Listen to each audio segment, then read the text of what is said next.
Everybody. So guys, in this class we're just about to talking that what is Bootstrap, but before that I just want to clear you that what I will just teach you in this course and what you will learn. Basically you will learn to download and install the Bootstrap and jQuery too. What is jQuery? The jQuery is a library of JavaScript which is the part of this course too, however, if you just don't know, by the way. So jQuery, basically Bootstrap has a lot of elements, and Bootstrap is a mixture and a framework of the HTML, CSS and the JS. So when you work on the Bootstrap, then you need to apply the jQuery too sometimes for the elements who just only based on the jQuery. Okay, otherwise Bootstrap can be run by using its CSS only. Most of the Bootstrap elements works on the CSS, but some elements require the jQuery too. So we need to download and install the Bootstrap and the jQuery too. Okay, we'll learn in the Bootstrap grid system. This is the very basic and very best thing of the Bootstrap. We'll learn the Bootstrap textiles and the glyph icons. Well, I'm just going to clear you that what is the grid system and then the textiles and the Bootstrap and the glyph icon too. So Bootstrap, you know that Bootstrap is a mixture of these three elements, the HTML, CSS and JS. So basically you just do not need to create the CSS if you're just using the Bootstrap. Bootstrap has its own grid system. You can apply the grids of Bootstrap instead of creating your own grids. And what's the benefit you will get? You just don't need to be careful about the page dimension, the width, the height and the margin and the padding. All these things will be handled by the Bootstrap easily. You just don't need to care about all that things. Just simply apply the Bootstrap, just put the column size. Actually Bootstrap has 12 columns. This is the specific thing of its grid system, that it has the 12 columns, and you can apply your element in the Bootstrap columns easily.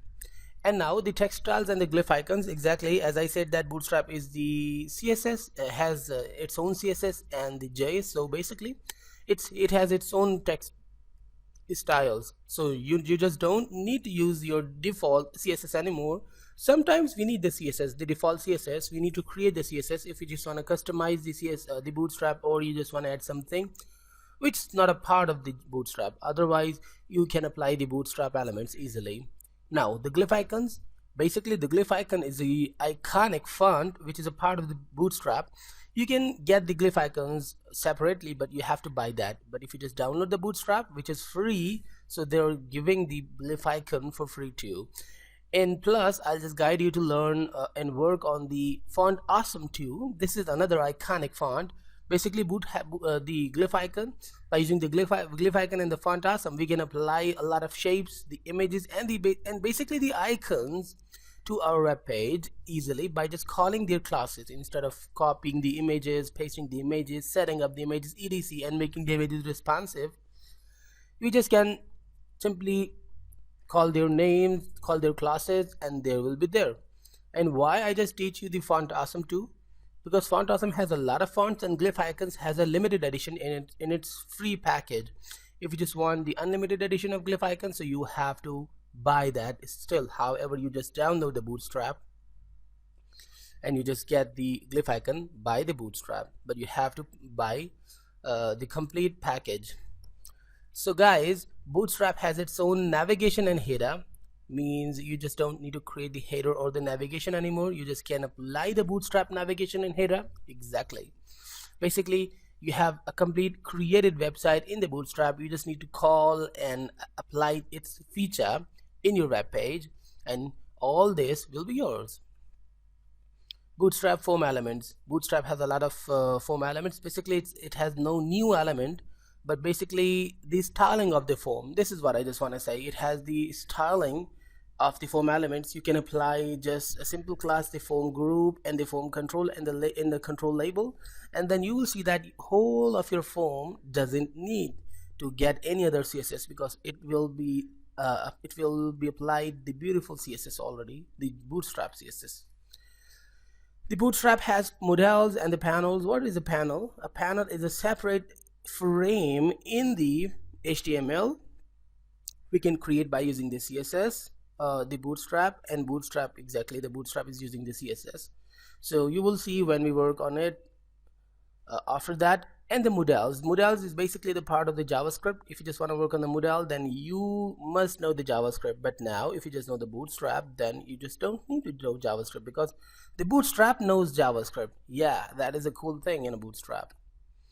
The Bootstrap carousel. What is a carousel? Before the Bootstrap, if you just want to apply the carousel, then you have to apply the jQuery coding, because the carousel is the jQuery plugin, and jQuery is a library of JavaScript.